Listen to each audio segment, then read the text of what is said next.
Hello everyone, स्वागत है आप लोगों का ऑल एग्जाम प्लेस के इस यूट्यूब प्लेटफॉर्म पर। मेरा नाम है लोकेश गुप्ता। हम एमपीपीएससी असिस्टेंट प्रोफेसर 2026 के लिए हमने यहाँ पर एक सीरीज शुरू की है। हम कुछ पीवाईक्यूज जो है उसकी प्रैक्टिस कर रहे हैं अदर स्टेट, और देन साथ में इसमें मैंने एमसीक्यूज भी इसके शामिल कर लिए हैं ना। तो हम लोग एक टॉपिक है लोक प्रशासन, उससे संबंधित जो है महत्वपूर्ण प्रश्नों के बारे में देखते चलते हैं।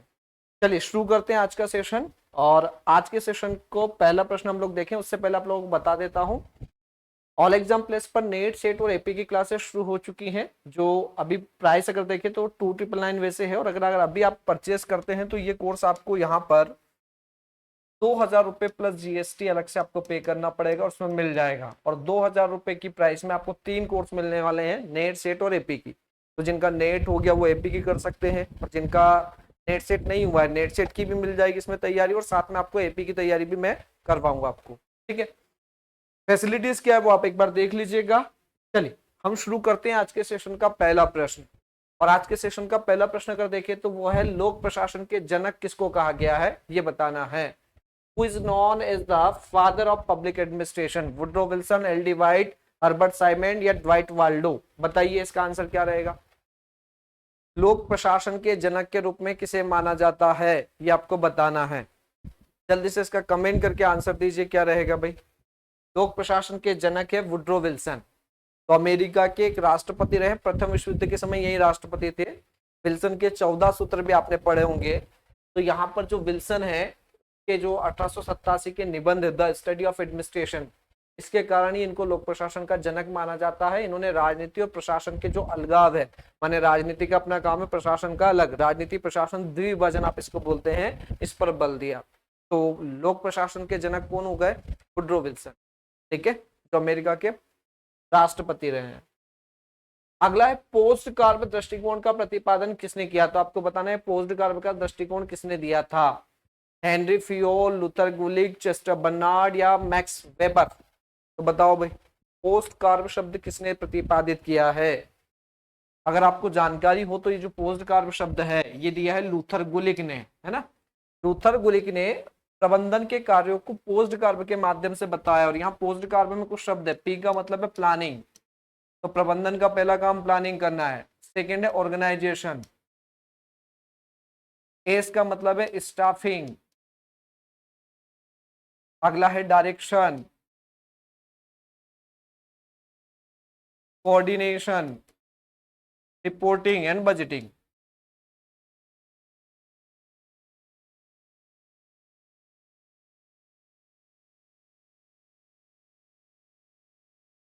ठीक है, तो याद रखना ये लूथर गुलिक का है। हेनरी फ्यूल ने जो है वो पीओसीसी का सिद्धांत दिया, ये भी याद रखिएगा।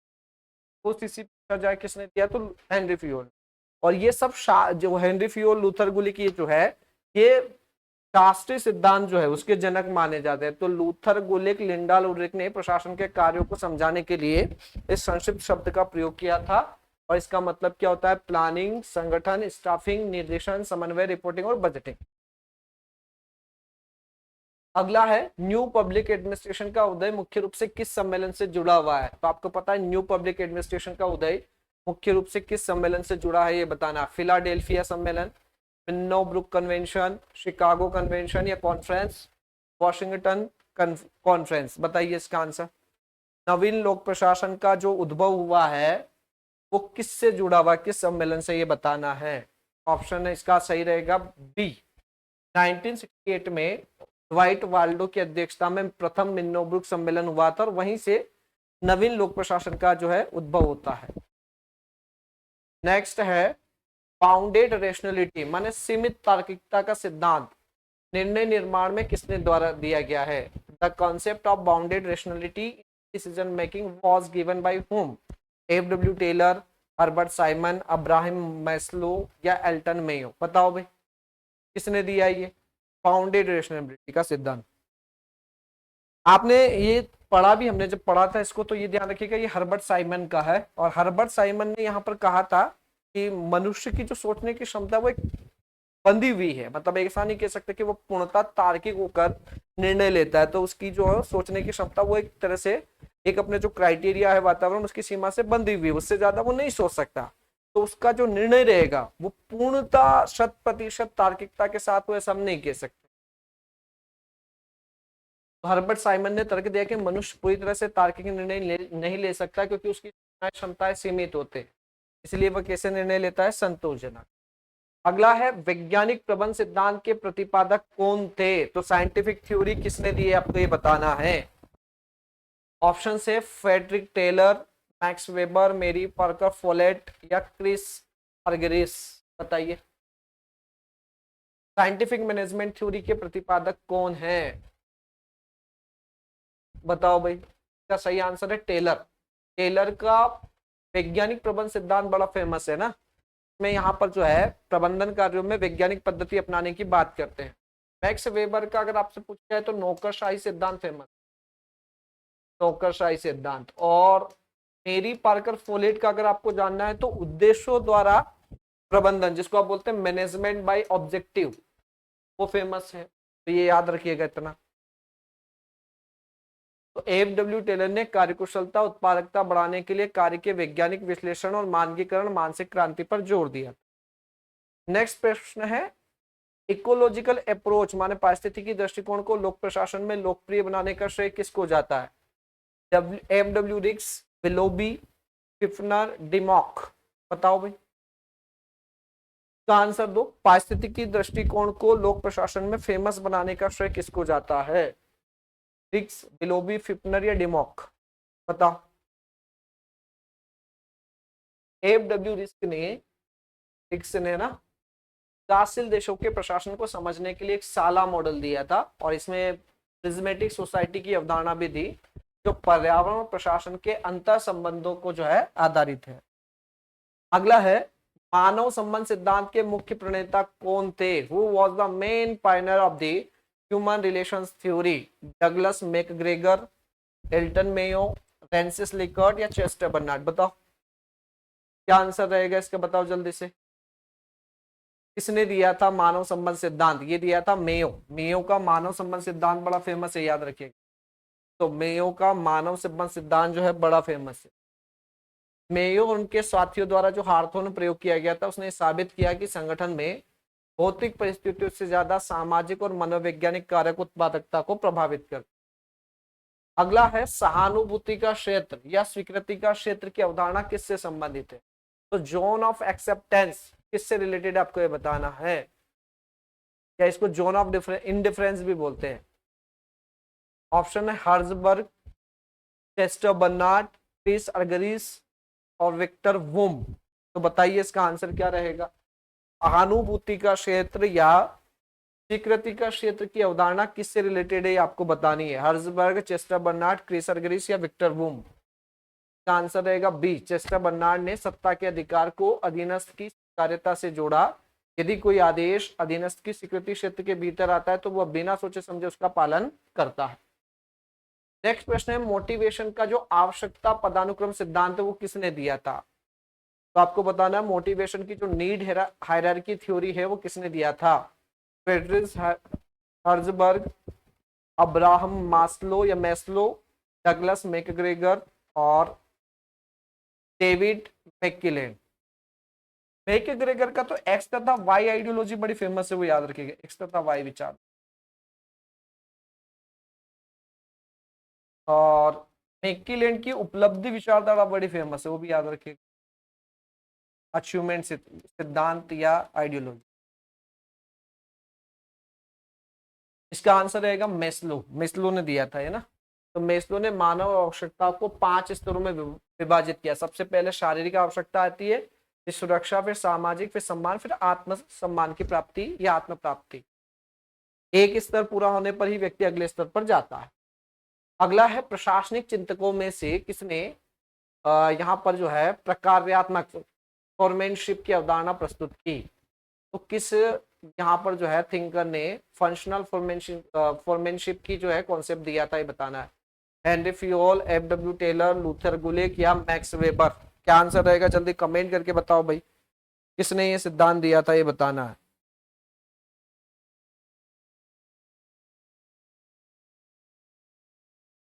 बताओ भाई।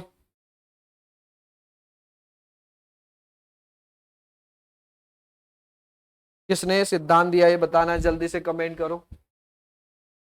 प्रकार्यात्मक फोरमैनशिप की अवधारणा किससे संबंधित? तो ये है टेलर। टेलर ने वैज्ञानिक प्रबंध के तहत एक कर्मचारी के ऊपर 8 विशेष फोरमैन मतलब निरीक्षक नियुक्त करने का सुझाव दिया। इसे प्रकार्यात्मक फोरमैनशिप कहा जाता है और ये आदेश की एकता का सिद्धांत जो उसका अपवाद है। अगला है संगठन के सिद्धांतों में आदेश की एकता का वास्तविक अर्थ क्या है? तो यूनिटी ऑफ कमांड जो है ये शब्द का मतलब क्या है? यूनिटी ऑफ कमांड का जनरल मतलब मैं आपको बता देता हूं, आदेश एक ही व्यक्ति द्वारा संगठन में दिए जाने चाहिए। अगर कर्मचारियों को अलग अलग आदेश प्राप्त होंगे तो कार्यों को लेकर एक तरह से असमंजस की स्थिति होगी कि किसका निर्णय माने किसका नहीं, किसका आदेश फॉलो करे।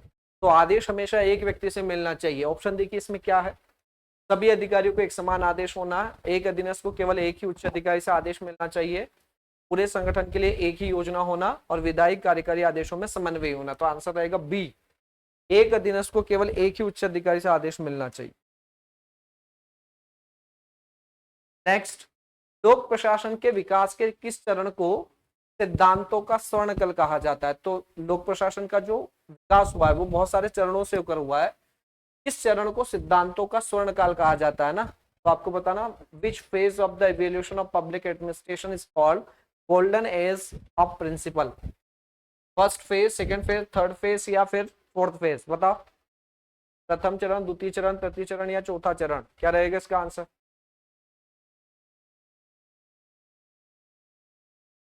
इसका सही आंसर रहेगा बी, द्वितीय चरण में विलोबी, गुलिक और उर्विक जैसे विचारकों ने यह माना कि प्रशासन के कुछ विज्ञान सम्मत सिद्धांत होते हैं, इसलिए इसे सिद्धांतों का स्वर्णकाल कहते हैं। अगला प्रश्न है लोक चयन उपागम, पब्लिक चॉइस अप्रोच, लोक प्रशासन में किस बात पर सबसे ज्यादा बल देती है ये बताना है। तो लोक चयन उपागम लोक प्रशासन में किस बात पर सबसे ज्यादा बल देता है? नौकरशाही के एकाधिकार को बढ़ाना, संस्थागत बहुलवाद और उपभोक्ता संरक्षण, राज्य के कार्यों का अत्यधिक सेंट्रलाइजेशन एंड देन प्रशासनिक गोपनीयता को मजबूत करना। बताओ, इसका आंसर रहेगा बी, ये उपागम नौकरशाही के एकाधिकार की आलोचना करता है और जनता को विकल्प देने के लिए यहाँ पर इंस्टीट्यूशनल प्लूरलिज्म तथा बाजार जैसी प्रतिस्पर्धा का सिद्धांत करता है। अगला प्रश्न देखो, निम्नलिखित में से कौन सा नारीवादी उपागम का लोक प्रशासन में मुख्य सरोकार है? तो निम्नलिखित में से कौन सा नारीवादी उपागम का लोक प्रशासन में मुख्य सरोकार है ये बताना है। पहला, केवल महिलाओं के लिए अलग विभाग बनाना, बी, प्रशासनिक संरचनाओं में निहित पितृसत्तात्मक और गैर तटस्थ चरित्र को उजागर करना, संगठन में केवल नियम को कठोर बनाना, और डी, बजटीय नियंत्रण को पूरी तरह समाप्त करना। बताओ, का आंसर होना चाहिए बी, प्रशासनिक संरचनाओं में निहित पितृसत्तात्मक और गैर तटस्थ चरित्र को उजागर करना। अगला प्रश्न है मैक्स वेबर के अनुसार आधुनिक नौकरशाही का वैधानिक आधार निम्नलिखित में से कौन सा है? तो मैंने आपको बताया था वेबर का नौकरशाही सिद्धांत बड़ा फेमस है और उन्होंने कहा कि आधुनिक नौकरशाही का वैधानिक अधिकार निम्नलिखित में से कौन सा है? करिश्माई प्राधिकार, पारंपरिक प्राधिकार, तार्किक कानूनी प्राधिकार और वंशानुगत प्राधिकार। बताओ क्या रहेगा? इसका सही आंसर होना चाहिए सी, वेबर ने 3 प्रकार के प्राधिकार बताए जिनमें से आधुनिक नौकरशाही को तार्किक कानूनी प्राधिकार पर आधारित माना जहां नियम लिखित, स्पष्ट व निष्पक्ष होते। ठीक है, नेक्स्ट प्रश्न देखो, चेस्टर बर्नार्ड ने संगठन को किस प्रकार की व्यवस्था के रूप में परिभाषित किया? तो आपको बताना चेस्टर बर्नार्ड ने संगठन को किस प्रकार की व्यवस्था के रूप में डिफाइन किया है। एक बंद यांत्रिक व्यवस्था, बी, सचेतन रूप से समन्वित गतिविधियों की एक सहकारी व्यवस्था, सी, विशुद्ध रूप से राजनीतिक व्यवस्था, और केवल आर्थिक लाभ के लिए कमाने वाली व्यवस्था। बताओ भाई, चेस्टर बर्नार्ड ने संगठन को किस प्रकार की व्यवस्था के रूप में डिफाइन किया? इसका आंसर क्या रहेगा? इसका आंसर रहेगा बी, बर्नार्ड ने अपनी पुस्तक the function of the executive, अब पुस्तक का नाम भी याद रख लेना, the function of the executive किसकी पुस्तक है? तो चेस्टर बर्नार्ड की। और बर्नार्ड का व्यवस्था दृष्टिकोण बड़ा फेमस है, उसमें उन्होंने कहा कि संगठन को एक सहकारी सामाजिक व्यवस्था माना जिसमें संचार व सहयोग सबसे आवश्यक तत्व है। अगला है प्रशासनिक संचार में जो ग्रेप वाइन का संबंध किससे संबंधित है? संबंध किससे, माने ग्रेप वाइन सिद्धांत या ग्रेप वाइन का संबंध किससे है? अंगूर लता इसको आप बोलते हैं। ऑप्शन है आधिकारिक लिखित संचार, अनौपचारिक संचार, केवल ऊपर से नीचे की ओर संचार, या उपग्रही संचार प्रणाली। क्या रहेगा इसका आंसर, क्या रहेगा बताओ, जल्दी से कमेंट करो सब लोग, और सुझाव देते रहना। अगर आपको लगता है कि कुछ और आपको चाहिए तो वो प्रोवाइड किया जाएगा, है ना।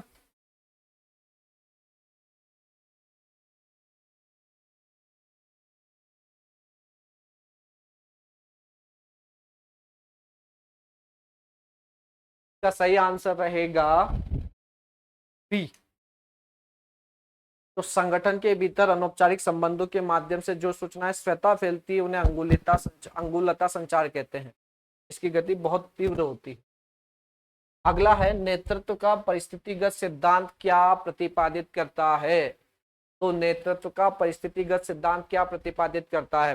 पहला, नेतृत्व हमेशा जन्मजात होते हैं, बनाए नहीं जाते। एक सफल नेता हर परिस्थिति में एक ही शैली को अपनाता है। प्रभावी नेतृत्व स्थिति और अनुयायियों की परिपक्वता पर निर्भर करता है। अगला, नेतृत्व केवल वित्तीय पुरस्कारों पर आधारित होता है। बताओ इसका आंसर। क्या सही आंसर है सी। इस सिद्धांत के अनुसार कोई भी एक नेतृत्व शैली बेस्ट नहीं होती। कुशल नेतृत्व परिस्थिति के अनुसार अपनी नेतृत्व शैली को बदलता है। अगला प्रश्न है, लोक प्रशासन के अध्ययन में संस्थागत उपागम मुख्य रूप से किस पर फोकस्ड है, किस पर ध्यान केंद्रित करता है? पहला, लोक सेवकों के अनौपचारिक व्यवहार पर। बी, औपचारिक कानूनी संरचनाओं के अध्ययन पर। पर्यावरण और प्रशासन के अंतर संबंध पर। एंड मनोवैज्ञानिक अभिप्रेरणा पर। बताओ भाई, लोक प्रशासन के अध्ययन में जो इंस्टीट्यूशनल अप्रोच है वो किस रूप पर फोकस्ड है, ये बताना है। बी, पारंपरिक संस्थागत उपागम मुख्य सरकार के अंग, उनके कानूनी अधिकार, नियम, औपचारिक संगठनिक ढांचों के वर्णनात्मक अध्ययन पर बल देता है। अगला है, लूथर गुलिक द्वारा प्रतिपादित विभागीय संगठन के 4P सिद्धांत में कौन सा शामिल नहीं है? तो लूथर गुलिक ने जो विभागीय संगठन के 4P दिए गए उस 4P में कौन सा P नहीं आता? Purpose, process, price and place. बताओ इसका आंसर रहेगा सी। गुलिक के विभागीय संगठन के 4P कौन कौन से? Purpose, process, person and place. Price नहीं आएगा इसमें ना। संगठन में हेरारकी का मुख्य दोष निम्नलिखित में से किसे माना जाता है? तो कोई संगठन में उसमें हेरारकी मान लेते हैं और हायरार्की जो होती है हर संगठन में पाई जाती है, उसका दोष क्या ये बताना है। उत्तरदायित्व का अभाव, कार्य में देरी और लाल फीताशाही, कोऑर्डिनेशन की कमी, आदेशों की अस्पष्टता। बताओ भाई, संगठन में पद सोपान का मुख्य दोष निम्नलिखित कौन सा है? उत्तरदायित्व का अभाव, कार्य में देरी, लाल फीताशाही, कोऑर्डिनेशन की कमी, या आदेशों में अस्पष्टता। का आंसर रहेगा बी। पद सोपान में प्रत्येक फाइल को तय माध्यमों से गुजरना पड़ता है, से निर्णयन में देरी होती। अगला, हेनरी फ्यूल द्वारा प्रतिपादित प्रशासनिक सिद्धांतों की कुल संख्या कितनी है? तो फ्यूल ने जो सिद्धांत दिए वो कितने दिए आपको ये बताना है। फ्यूल ने जो प्रशासनिक सिद्धांत दिए उनकी संख्या कितनी है? 10, 12, 14 या 16। एक बात ध्यान रखिएगा, इसको थोड़ा समझिएगा कि जब हम शास्त्रीय सिद्धांत पढ़ते हैं प्रशासन के या प्रबंधन के, तो उसमें यहाँ पर हेनरी फ्यूल का योगदान प्रमुख माना जाता है। हेनरी फ्यूल को शास्त्रीय सिद्धांत के जनक बोलते हैं ना। और इन्होंने यहाँ पर उसके कितने सिद्धांत दिए? 14 सिद्धांत। लूथर गुलिक का आपसे पूछा जाए तो गुलिक ने 10 सिद्धांत दिए, तो गुलिक का भी याद रखिएगा। गुलिक ने 10 सिद्धांत दिए है ना। और एक है उर्विक, उन्होंने 8 सिद्धांत दिए, उर्विक ने 8। और ये तीनों शास्त्रीय सिद्धांत के प्रवर्तक माने जाते हैं, ये भी याद रखिएगा। तो इसका आंसर रहेगा 14।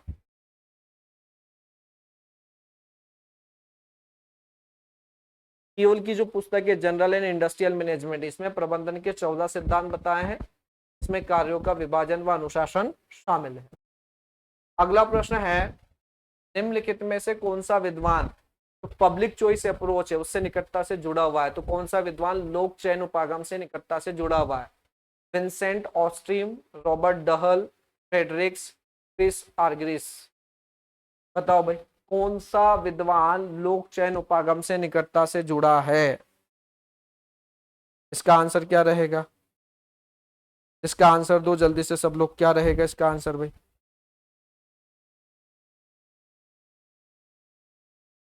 Vincent Austin, Robert Dahl, Frederick Chris Argyris. का आंसर रहेगा ए। विंसेंट ऑस्टिन ने 1973 में अपनी पुस्तक the intellectual crisis in American public administration में लोक चयन सिद्धांत को लोक प्रशासन के दायरे में स्थापित किया था। अगला है, मेरी पार्कर फोलेट ने संगठन में संघर्ष को सुलझाने का कौन सा सबसे रचनात्मक तरीका बताया?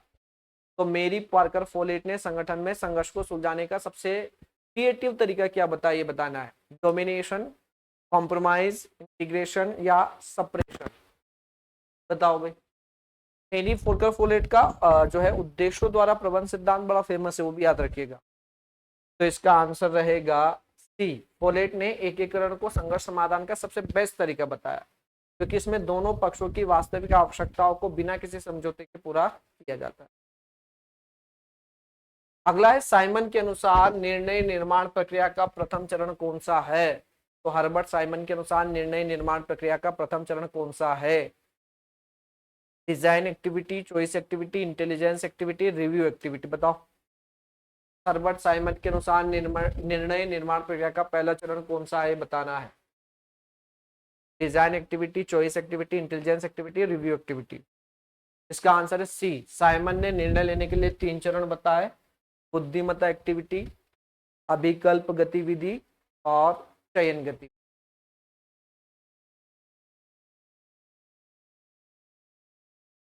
अगला क्वेश्चन देखिएगा, द्वितीय मिन्नोब्रुक कन्वेंशन माने सम्मेलन जो था, उसका मुख्य फोकस किस विषय पर था? तो दूसरा जो मिन्नोब्रुक सम्मेलन हुआ था, पहला कब हुआ था तो वो याद रखिएगा 68, दूसरा 1988। का मुख्य फोकस किस पर था? पहला, शास्त्रीय सिद्धांत को पुनर्जीवित करना, दूसरा, लोक प्रशासन का बदलता परिवेश और न्यू पब्लिक मैनेजमेंट, सी, केवल बजटीय सुधार, और डी, इनमें से कोई नहीं? बताओ भाई।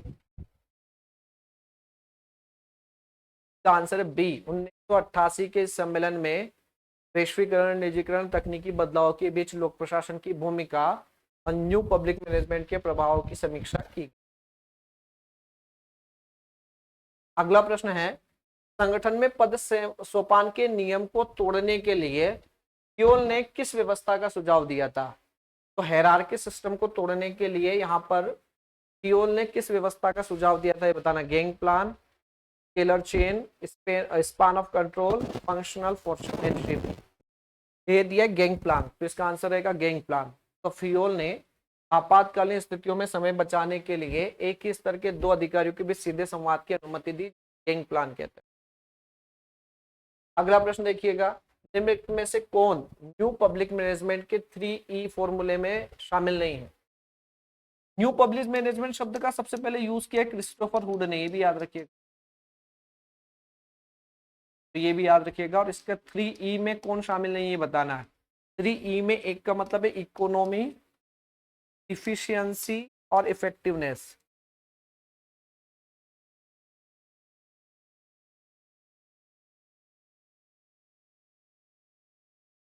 ठीक है, देख लीजिए कौन सी नहीं है। इकोनॉमी, इफिशियंसी, इफेक्टिवनेस, समता नहीं आएगा, डी नहीं है।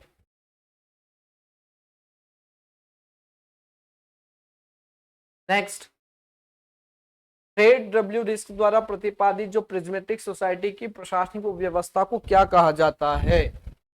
तो what is the administrative subsystem of prismatic society propounded by F W रिस्क कॉल्ड? ब्यूरो, चेंबर, साला या क्लब? बताओ। प्रिज्मी समाज की जो प्रशासनिक व्यवस्था उसको क्या कहा जाता है, ये बताना है आपको।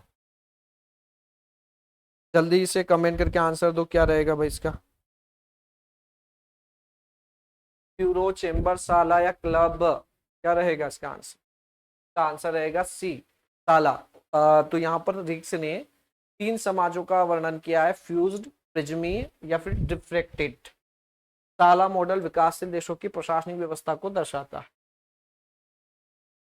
किस विचारक ने मैनेजमेंट बाय ऑब्जेक्टिव की अवधारणा दी थी, है ना? इसको मेन फेमस करने वाला कौन व्यक्ति था, वो बताना। Peter F Drucker, Herbert Simon, Chester Barnard, इनमें से कोई नहीं?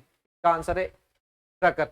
यहाँ एक बात ध्यान रखिएगा, इसको फेमस करने का काम मेरी पार्कर फोलेट ने किया है, और जो मेन कॉन्सेप्ट आया था वो किसने किया है, पीटर ड्रकर ने। उन्होंने 1954 में अपनी पुस्तक द प्रैक्टिस ऑफ मैनेजमेंट में मैनेजमेंट बाय ऑब्जेक्टिव की अवधारणा दी, जो प्रदर्शन और लक्ष्य निर्धारण पर बल देता है। अगला प्रश्न है, मैक्स वेबर के नौकरशाही सिद्धांत के अनुसार नौकरशाही की सबसे बड़ी कमजोरी क्या मानी जाती है? तो नौकरशाही की सबसे बड़ी कमजोरी बताइए। नियमों के प्रति बहुत ज्यादा लगाव और संकीर्णता, लेक ऑफ रेशनलिटी माने तार्किकता की कमी, लिखित दस्तावेजों का अभाव, या फिर योग्यता आधारित चयन ना होना। तो इसका आंसर रहेगा ए।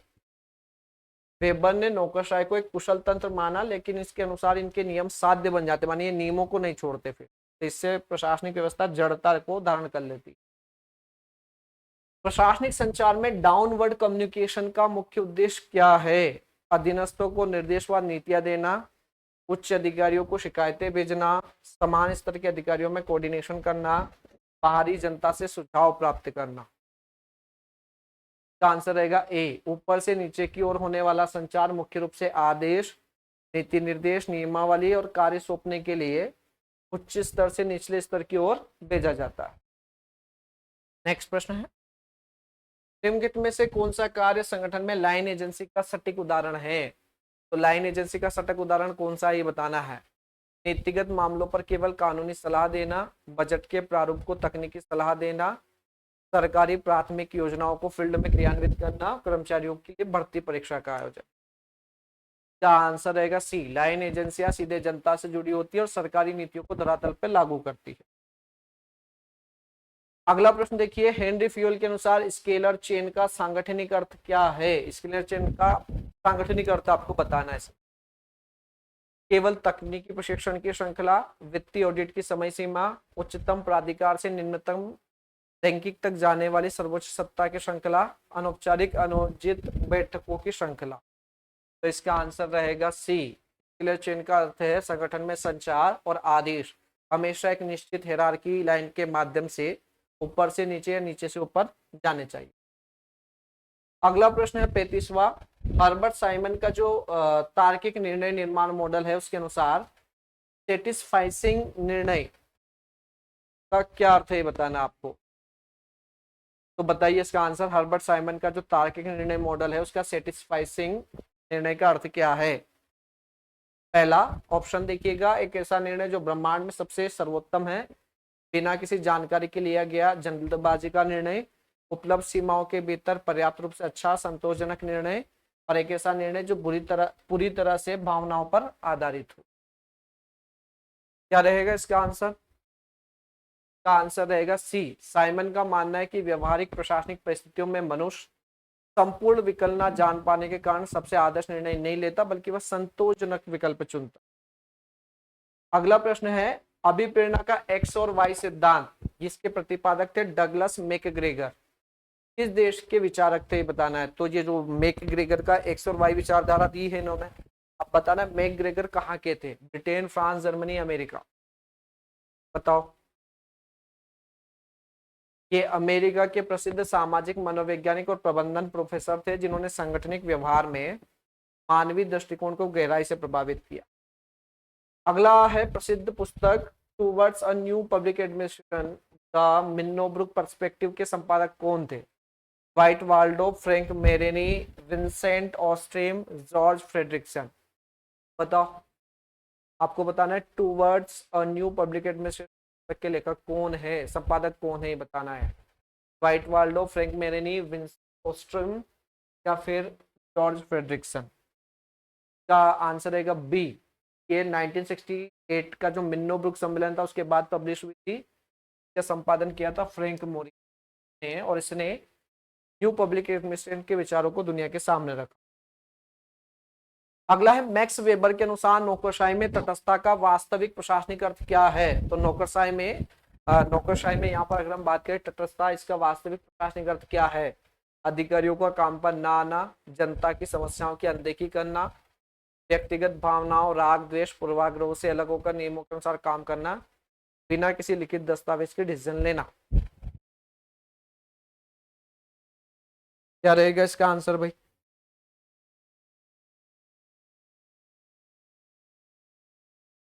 वेबर के अनुसार एक आदर्श नौकरशाही को अपने व्यक्तिगत संबंध और भावनाओं को दरकिनार कर सभी नागरिकों के साथ समान रूप से और केवल तय नियमों के आधार पर व्यवहार करना चाहिए। अगला प्रश्न है, लोक प्रशासन के अध्ययन में नारीवादी उपागम पारंपरिक प्रशासनिक हायरार्की की आलोचना क्यों करता है? तो आपको बताना है कि जो नारीवादी उपागम है वो हायरार्की की आलोचना क्यों करता है। पहला, क्योंकि ये बजट को कम करता है। सेकंड ऑप्शन, क्योंकि ये केवल पुरुषों को वेतन देता है। थर्ड, क्योंकि ये नियंत्रण प्रभुत्व और पुरुष प्रधान मूल्यों पर आधारित है। एंड डी, क्योंकि इसमें लिखित परीक्षाओं का विरोध होता है। तो इसका आंसर रहेगा सी। नारीवादी विचारकों का मानना है कि पारंपरिक पदानुक्रम और कठोर कमान श्रृंखला प्रशासनिक व्यवस्था को दमनकारी बनाती है। वे इसके स्थान पर अधिक सहभागी, लचीले और संवेदनशील ढांचे का। अगला प्रश्न है, वैज्ञानिक प्रबंध सिद्धांत के तहत टेलर द्वारा प्रतिपादित मानसिक क्रांति का क्या अर्थ है? तो वैज्ञानिक प्रबंध सिद्धांत के तहत जो टेलर ने मानसिक क्रांति का जो है क्या अर्थ बताया, ये बताना है। पहला, कर्मचारियों का मानसिक संतुलन खो देना। बी, केवल तकनीकी शिक्षा का प्रसार। सी, मालिक और श्रमिकों के बीच में एक दूसरे के प्रति दृष्टिकोण में पूर्ण और सकारात्मक बदलाव।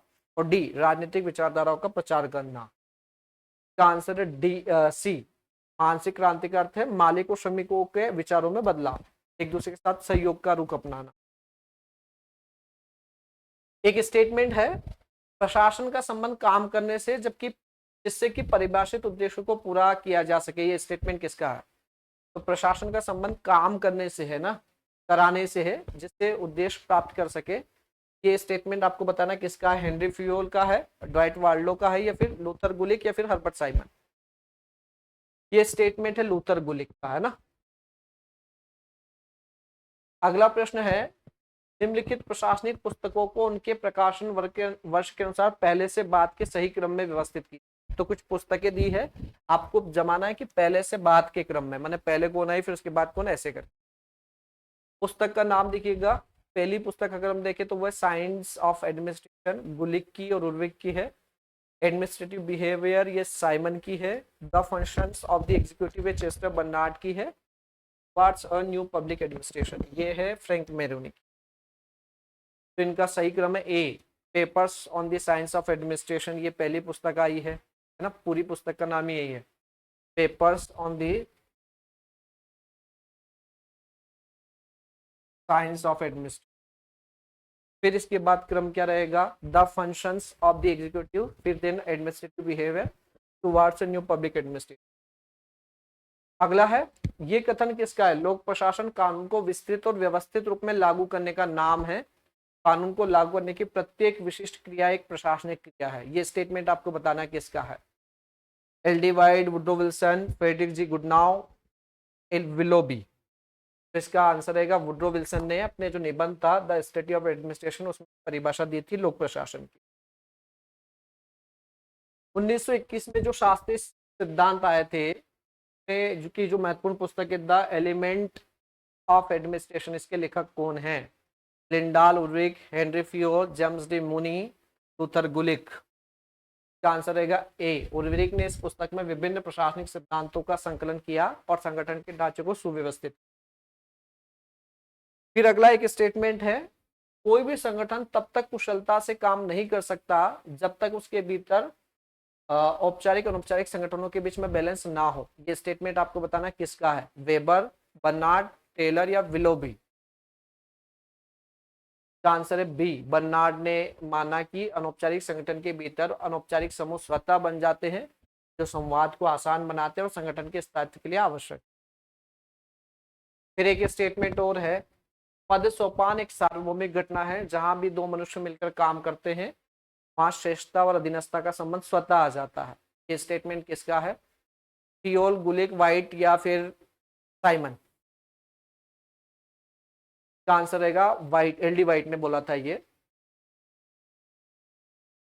1964 में प्रकाशित प्रशासनिक व्यवहार और संगठन की प्रसिद्ध पुस्तक पर्सनालिटी एंड ऑर्गेनाइजेशन के लेखक कौन है? तो आपको बताना है जो 1964 में जो पुस्तक प्रकाशित हुई थी पर्सनालिटी एंड ऑर्गेनाइजेशन, उसके लेखक कौन है? Chris Argyris, Douglas McGregor, Francis Likert या फ्रेडरिक हर्जबर्ग। बताओ। का आंसर रहेगा ए, क्रिस अर्गरिस ने मैच्योरिटी इमेच्योरिटी थ्योरी ने ये सब जो है इस पुस्तक में मेच्योरिटी और इमेच्योरिटी का सिद्धांत दिया था। उसमें कहा था पारंपरिक संगठन मनुष्य को मानसिक रूप से परिपक्व बनाए रखते। अगला प्रश्न देखो, 1967 में प्रकाशित नेतृत्व और प्रबंधन की प्रसिद्ध पुस्तक the new patterns of management के लेखक कौन है? आपको बताना the new patterns of management के लेखक कौन है? Douglas McGregor, Francis Likert, Abraham Maslow, Chris Argyris. बताओ। फ्रांसिस लिकर्ट है इस पुस्तक के, है ना। फिर एक स्टेटमेंट है, लोक प्रशासन का अध्ययन राजनीति से अलग होना चाहिए क्योंकि प्रशासन का क्षेत्र व्यवसाय का क्षेत्र है जो राजनीति की जल्दबाजी और संघर्षों से। ये गुडनाउ का स्टेटमेंट है क्या, या वाइट का, विल्सन का, है फिर विलोबी? ये है वुड्रो विल्सन ने कहा था। इसी के आधार पर उन्होंने राजनीति प्रशासन विभाजन की नींव। फिर एक स्टेटमेंट और देखिएगा, एक सफल प्रशासनिक नेता, ये भी एमपीपीएससी असिस्टेंट प्रोफेसर 2017 में पूछा है। एक सफल प्रशासनिक नेता वह नहीं है जो अपने अधीनस्थों पर प्रभुत्व जमाए, बल्कि वह है जो उन्हें अपनी क्षमता पहचानने और स्वयं निर्णय लेने योग्य बनाए। ये स्टेटमेंट किसका है? Mary Parker Follett, Chester Barnard, Elton Mayo, Rensis Likert. इसका आंसर रहेगा ए, मेरी पार्कर फोलेट ने पावर ओवर के स्थान पर पावर विद के विचार का समर्थन किया जो आधुनिक सहभागी नेतृत्व का आधार है। ठीक, तो ये हमारा आज का सेशन कंप्लीट हुआ। आप लोगों को कोर्स की जानकारी है ही कि ऑल एग्जाम प्लेस पर पॉलिटिकल साइंस की नेट सेट और एपी की क्लासेस शुरू हो चुकी है। जो बच्चे इंटरेस्टेड है उस कोर्स को ज्वाइन कर सकते हो। और साथ ही आपको ये क्लासेस पसंद भी आ रही होगी। अपने जो भी अनुभव है कमेंट्स के माध्यम से जरूर बताइएगा और आपकी जो सुझाव है वो आप जरूर दीजिएगा। ठीक है, चलिए मिलते हैं हम लोग नेक्स्ट सेशन में। बने रहिए ऑल एग्जाम प्लेस के साथ। धन्यवाद।